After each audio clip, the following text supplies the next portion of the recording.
Hey friends, welcome or welcome back to my channel. My name is Erin and I am so excited that you decided to join me for another bookmas video because today we are doing our last bookmas holiday reading vlog. Okay, this is gonna be the last one. Am I shocked that I did three? Absolutely, because I rarely ever do three reading vlogs. There was a lie real quick. I usually do three reading vlogs in a month, and I have pulled it out in however long this has been, bookmas. But it had to be done real quick, okay? And so basically, I've been reading. Yeah, proud of myself. Pat on the back. Good job.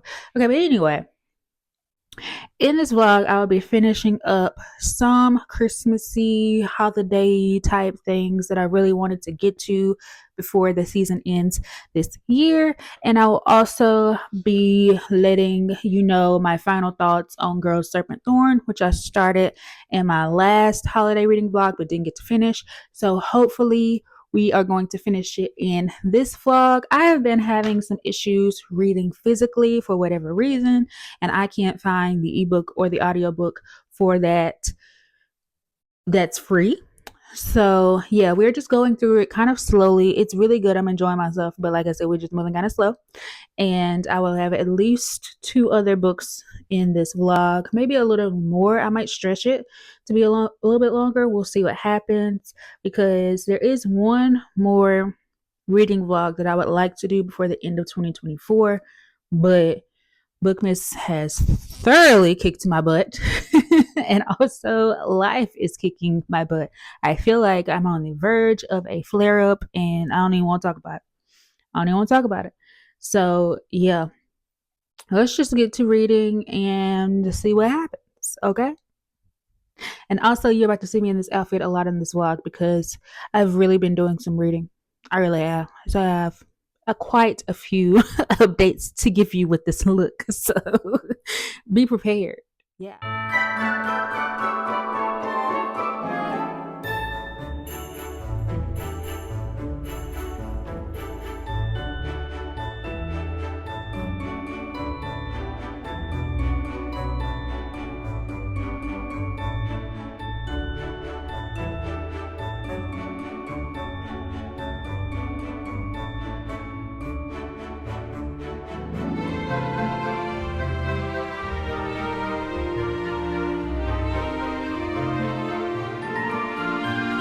And look, right back with the outfit. I told you.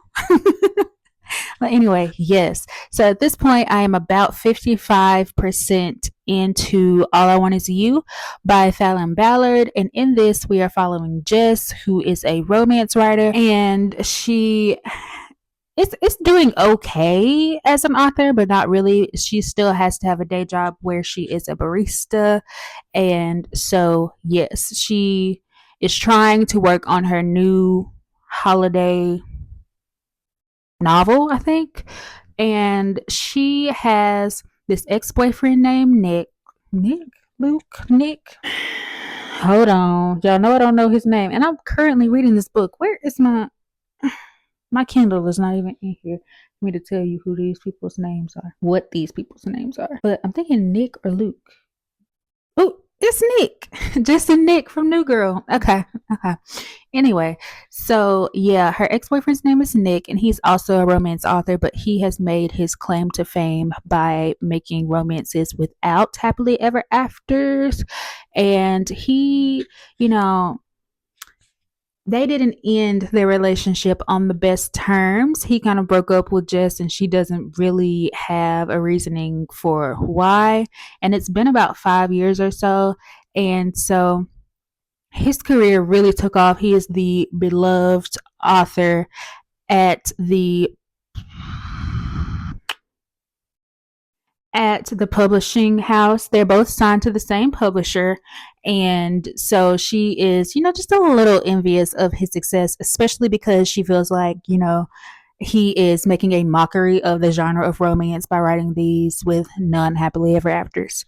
So she gets a call from her agent saying that Nick is getting an award, and they want her to present the award to Nick since they're both on the same publisher. They want to show, community and that the authors support each other. And since they're both romance authors, her agent thinks it would be a really good chance for her to get some FaceTime with the higher ups. So when she goes to pitch her next book, they know her and they're behind it and they'll give it, a bigger push.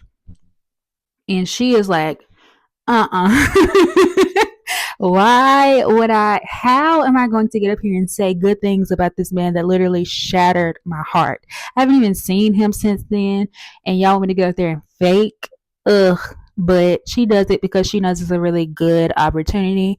And a snowstorm happens, and they are stuck in the same place for I don't know how long, because that's where I am currently. They are stuck in the same little inn place until the storm goes away. And so them being in the same area is, of course, for its proximity, and it makes them wonder what could have been, what is, and yeah, it's gonna be a second chance.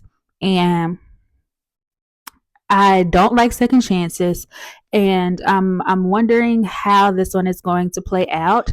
I think for me is it's going to be seeing the reason why Nick broke up with Jess, and this information hasn't been given yet at the 55% mark. And so I'm wondering, is it going to be like a reason that is going to piss me off and make me not want to even root for them as a couple? Because as of right now, I like their chemistry. I like their banter. They're very like taking shots at each other, and it's cute. You know, you can tell there's still tension there. It's just naturally a thing. But yeah, I don't know. Well, I'm still. It's weird because it's like I'm holding my breath to see what's gonna happen, and I'm just hoping that this works for me. But I don't have much hope because it is the second chance and because of the setup. Like, it's trying to make Nick seems like a good guy, like that archetype, but yeah, he is not fully taking responsibility for this breakup, and he is saying like his friend and even Jess had a part to play in it. And I'm like, we're gonna have to see about that, Nick. Y'all gonna have to tell me why you actually broke up for me to, believe that, and for me to like, not think you full of shit. So we'll see. We'll see. I'm liking it decently enough, you know. No real complaints, I guess. We've done the setup, and I'm ready to get into the meat of the romance of the story and see where we go. So yeah, there is this big thing that is going to force Jess and Nick together even more, but I don't want to tell you that because I don't want it to be a spoiler, even though I'm pretty sure it alludes to it or even says it in the synopsis. I'm not going to be that person to tell you, so you're going to have to listen to me refer to this big thing very vaguely. And that's it. Okay. All right, y'all. I'm done talking now. Let me go finish this, and I will let you know how it all wraps up. I'm sure I'll have more to say about the ending because that's when we'll know if it worked or if it didn't. So yeah. Bye. Friends, don't judge me by how I look or how out of breath I am, and I'm a little sweaty. But I just finished blow drying my hair, and if you know, you know. You know. Yeah, yeah, yeah. Yeah. Anyway, y'all, I done finished. All I want is you. And baby, when I tell you that I should have left the book where it was at, I should have left the book where it was at, okay? Because let me tell you this. Let me tell you this.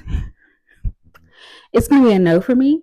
It's gonna be an absolutely not for me. It's gonna be a no way in hell for me. Okay. It also gives the bar is set in hell. Because listen, friend. Okay. I know this was only like 200 and some pages. It was under 300 because if it had been like 400 and some pages, I don't think I could have made it through. But I needed to know for my sanity how this was going to end. And I don't know if I would have felt worse not knowing or knowing. So we it took us to about 80%, a little over 80%. I'm not even lying to you, because I was sitting on the couch and I was reading, I was talking to Lex, and I was like, look, I was telling her about this book like she actually cared, but she be listening to me and that's cute, so whatever. I was telling her, this is a second chance. She was like, why are you reading this? And I'm like, point. And I was telling her, I was like, we are 80% in and we still don't know why this dude broke up with her.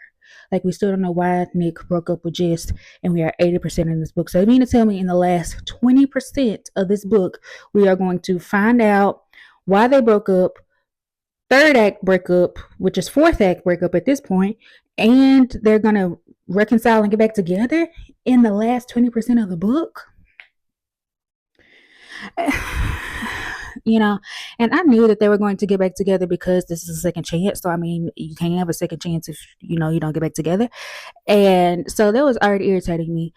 And so we find out the reason why Nick broke up with Jess, and the way that it was so selfish, the way that it was so wrong. I cannot. It's a non-reason. It really, honestly, just felt like he wanted to break up with Jess. And he's giving these excuses and blaming Jess in a way when he should have gave her a choice instead of trying to make the choice for her. My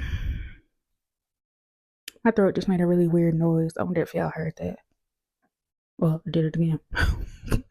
But anyway, I cannot believe that that is what Falon Ballard decided to give us. And it almost felt like she was purposefully giving us a not so bad reason so we would be okay with them getting back together. But that makes it worse to me, because you didn't have to, like, oh my gosh, I'm trying not to spoil it. It didn't have to happen, and it really gave selfish, and it really gave Nick wanted to break up with Jess, and now that he has got his life together and he's got everything that he wants to get back with her. Because also, if all of this hadn't happened, if the publisher hadn't asked Jess to present this award to him, they would both still be going on about their lives separately, So it was this chance situation that happened that brought y'all back together, but you was just so in love with her and you still wanted her and all this stuff, but you had yet to reach out to her on your own.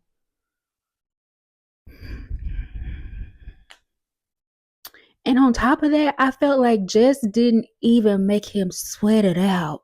She didn't even make him, like, in your head, like, if you're gonna get back with a person, but you could at least give him a little something. Like, I'm gonna use Love Island USA this past season with Serena and Cordell. She knew she wanted Cordell back.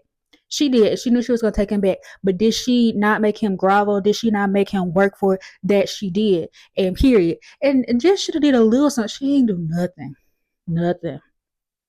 And to me, that sets a precedent that you're okay with this behavior. And if he feels like dropping you again for whatever reason, he can do that, and you're going to still be there waiting for him. Like, we have to do better. Women, this is a woman. This feels like a romance written by a man, because a man is getting away with some bullshit and the woman is just there waiting to take him back, and we're supposed to think it's romantic. Okay, I'm gonna stop now. I'm gonna stop now because I don't want to be, overly negative, but I just had to get that out. I had to get that out. And also, I know there are people, because there are booktubers that I watch whose favorite trope is second chance, and I love that for y'all. So I think for me to, you know, what am I trying to say? I think it's time for me to bow out of the second chance romance and to stop trying them, because I've tried two in the past 2 months and have hated both of them. Okay. And I don't want to keep putting myself through this. I don't want to keep putting y'all through this. I want to be positive and talk about stuff that I love. You know what I'm saying? So I think I'm done with second chance. It's gonna have to take either a favorite author of mine, or something really really gripping, or it to be snuck in there for me to, like, actively pick up a second chance romance again. But I'm gonna go ahead and let you know. I'm gonna let you know. Sweet Heat by Bolu Babalola. I'm gonna pop up. There ain't no cover, but I'm gonna pop up the little tag on the screen. There's no cover yet for it, but this is a second chance between Kiki and Kai from Honey and Spice. Okay, Kiki and Kai are one of my favorite book couples ever, and so I'm gonna read that. It's a second chance, I know, and I'm scared. I'm scared. But honestly, if anybody can make me like or possibly even love a second chance romance, it would be between Kiki and Kai because I want them to be together. Like, I just want that for them. I want that for me. So in 2025, that is going to be hopefully, probably, possibly the only second chance that I read. Otherwise, I'm going to stay away from them because I have been done dirty twice, and that's it. Also, let me hop back on to All I Want Is You because I never told you my rating for this, and I ended up rating this a 2-star. And it would have been 1, but I actually really liked the chemistry and the banter between Nick and Jess. I liked them as a couple. I did. And that's what kind of irritated me because you gave me this bullshit ass reason as to why Nick broke up with Jess. And now I don't want them together. Even though they obviously have this really great chemistry and they are great together. I can't do it. Can't do it. So yeah. That was a lot, friend. And yeah, we got that out and we are back to peace. We are back to peaceful air. And yeah, yeah. LOL, is this like your third, fifth, millionth time seeing me in this outfit for this vlog? I told you I've been reading. I read so much in a day that it's just like I have all the updates at one time. And am I going to change clothes for each clip? Absolutely not. We are very real on this channel over here, and I don't even dress up to get on camera, so whatever. Anyway, that's besides the point. I am like 40% into The Christmas Tree Farm by Laurie Gilmore, and let us talk about this. Okay, so we're following Kira, who is a twin. She has a twin sister named Chloe, and Chloe recently got married and moved to Denmark, and Kira is feeling really out of place and just doesn't really know what to do. She's never been by herself before. She's always had Chloe, and so she decides to buy the Christmas tree farm in Dream Harbor. She didn't realize she was buying a Christmas tree farm when she bought it. She thought she was gonna, be isolated and have this little homesteading experience that she saw some influencers doing and wanted to join in on the trend. And so, yeah, she's ended up with this Christmas tree farm. She has a house that is struggling. She doesn't even have heat. She doesn't know what to do with this Christmas tree farm. She spent all of her money just buying it.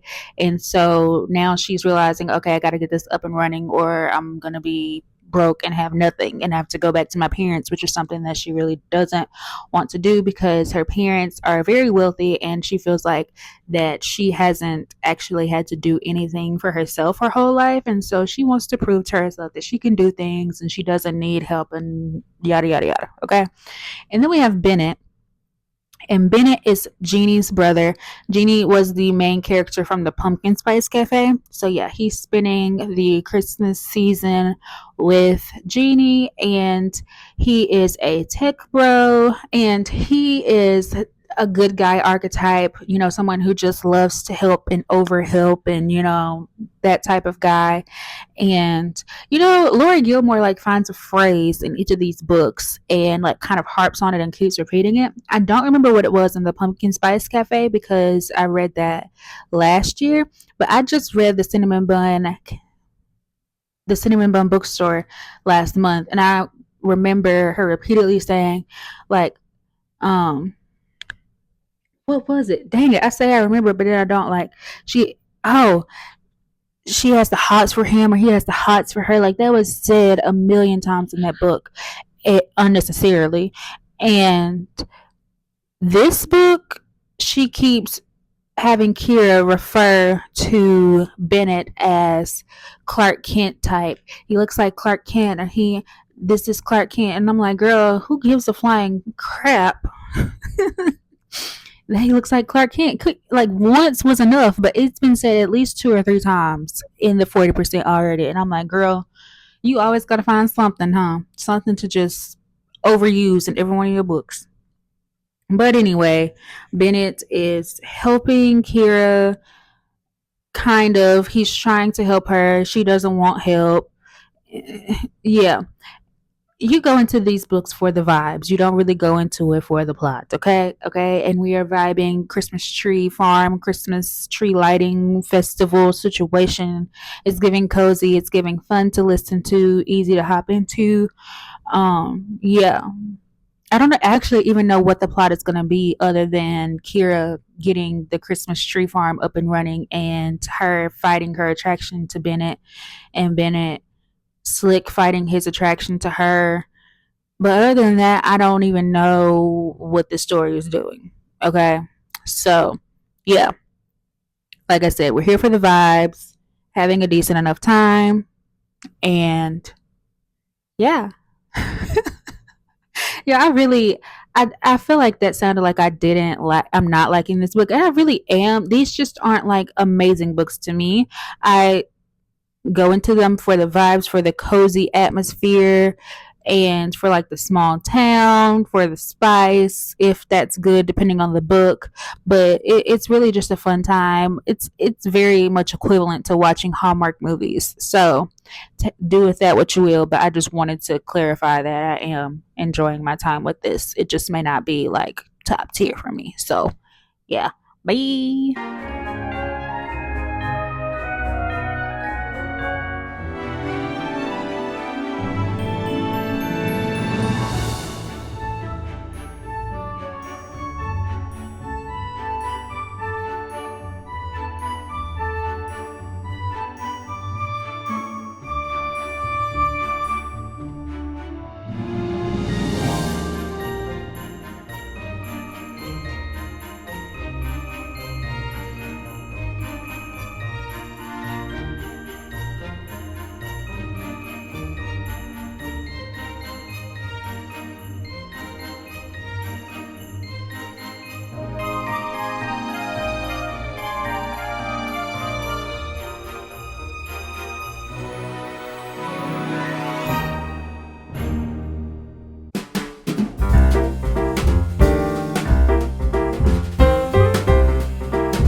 Okay, y'all, I think this vlog is gonna be the vlog of two outfits. That's just because like I said, I'm reading so much, so I'm gonna give you these updates when I have them in in in the clothes that I have them in. You know what I'm saying? But anyway, I have finished the Christmas tree farm, and honestly, I don't have a lot to say about it. But watch me ramble on for entirely too long. I feel like this one really didn't have a plot. Okay, at least in the Cinnamon Bun bookstore, we were going through this. I almost said treasure hunt. Hell, I don't even know what to call it, but we were trying to solve this mystery, and also in the Pumpkin Spice Cafe, we were trying to figure something out on that. This one didn't. And it felt like there was this little rumor running around town about the Christmas tree farm, and that tried to be it, but they didn't even take it seriously. Like, it was brought up at the beginning of the book and at the end of the book, and like maybe once in between. So that I don't feel like that can be the mystery subplot that you know. Yeah, so this really just felt like I don't know. I Kira was kind of annoying, but then she got a little better, but then she went back to being annoying. I was back and forth on her. I think I liked Bennett. He just gave nice person, and like I didn't really feel the substance to him, even though we got the whole story with him and his ex. I still don't feel like Honestly, either of them had a lot of substance, but the atmosphere was there, you know? I think that's what did it for me was the atmosphere because there wasn't much else. Oh my god, I feel like I'm being so mean this vlog. Uh, we gotta find something good, y'all, because I don't like this feeling. I don't like it. But anyway, I rated this a 3 star. Now that I'm thinking about it, it might be more of a 2.5. It this one okay, okay, I'll leave it at a 3 because one thing that I did enjoy was the spice in this one. Being it was okay. Um yeah. I honestly think that's all I have to say to keep from ranting on about how it felt kind of, like not much, but am I going to keep reading these? Yeah, and I don't know why. I feel like they're just kind of, you know, I think when I mentioned in the previous clip that these are like Hallmark movies, I think that's what it is because I will watch a Hallmark or Netflix holiday. I'll go through all of them every year. And like, I know they aren't just amazing, but they're just comforting. That's the word I'm searching for. These are kind of comforting in a way that you don't have to use a lot of brain power and you can just kind of be in the story without having to, do a whole lot. So, yeah, 3 stars. Let's move on to find hopefully something that makes me feel strong positive feelings because I really need that at this point. So, yeah, let's see what we get into next. Okay, y'all. So, I read Mary Inkmas by Talia Hibbert, and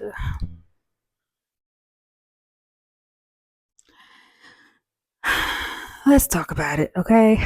So, in this, we are following, goodness gracious, what is her name? Bailey, yes. So we're following Bailey, who at the start of the book is in university and she is working as a barista and she tries to help out um a man who is homeless who has, just needs a drink. He's cold. And so she fixes him a drink, but her boss manager or whatever like is a really shitty person and basically fires her for this. And while this is happening, there's a man named Cash who has become a regular at the shop.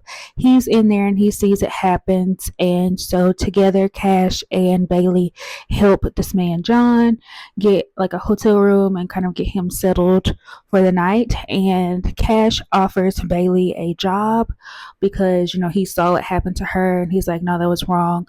He owns a tattoo shop, so he was like, I need a receptionist, you can come do that. And Bailey and John, nope,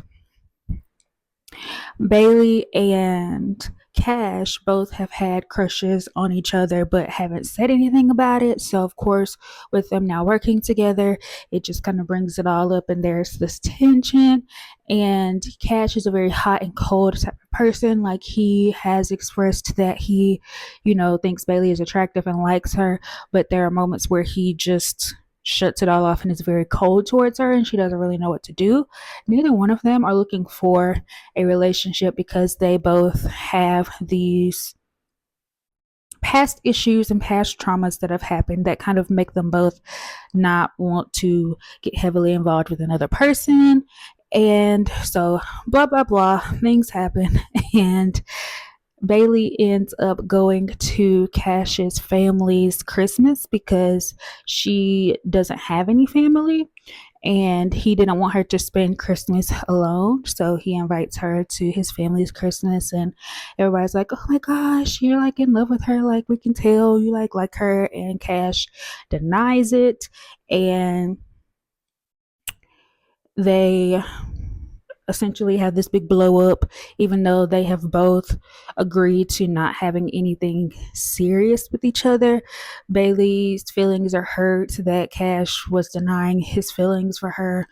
And yeah, yes. And I'm not going to tell you the ending because you can probably guess it. I will tell you though that the epilogue did the thing. It did the thing. So that was also points knocked off. But for this, I didn't like it. Okay, I didn't like it, and I didn't connect with the characters, even though you could tell this was like supposed to be really emotional, a little bit kind of hard hitting. You're supposed to feel for these characters and like emotionally connect to them. That wasn't the case for me. I didn't find them annoying, and I liked their chemistry and banter enough to like keep reading, but the overall storyline I just didn't like, and I didn't vibe with it. I can't really go into specifics of what I didn't like about it because it is a novella. I guess you could say it was under 200 pages, so yeah, it was a novella. And yeah, if I go into specifics of what I didn't like, then it would basically tell you the whole story. But yeah, I ended up rating this a 2.5 star. I didn't just like overly dislike it, but I was just like that's my emotions toward it. I was just like, eh. So yeah, I don't really have much more to say about this. So I do apologize once again for not being able to like give you full.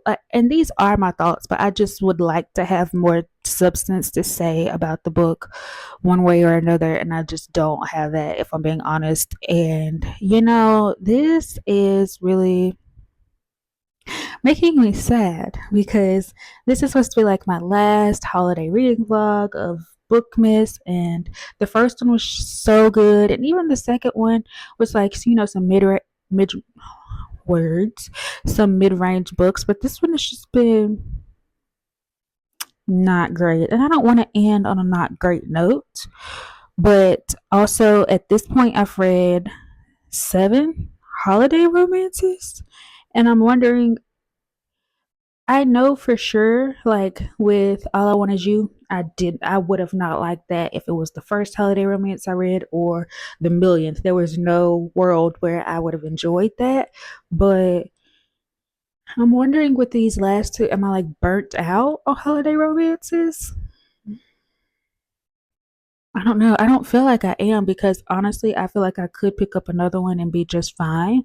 But I think this is where I'm going to stop with the holiday romances just because, yeah, I'm going to call it quits for the holiday romances, and I am going to focus on finishing up Girl Serpent Thorn, which I brought over from my last holiday reading vlog. And then after that, I think that we're just going to wrap this one up.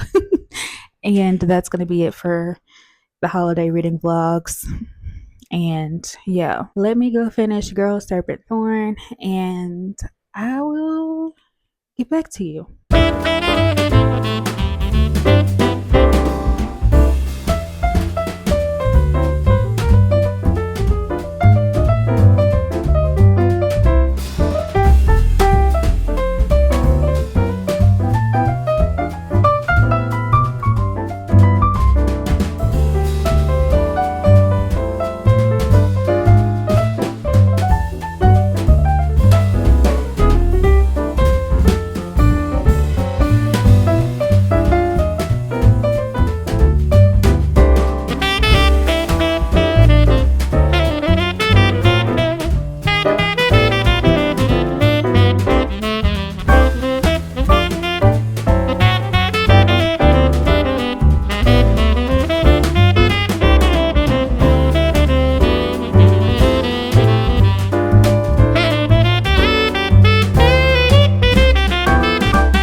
So after 2 very long weeks, I have finally finished Girl Serpent Thorn. And y'all, I ate this up. Look at it.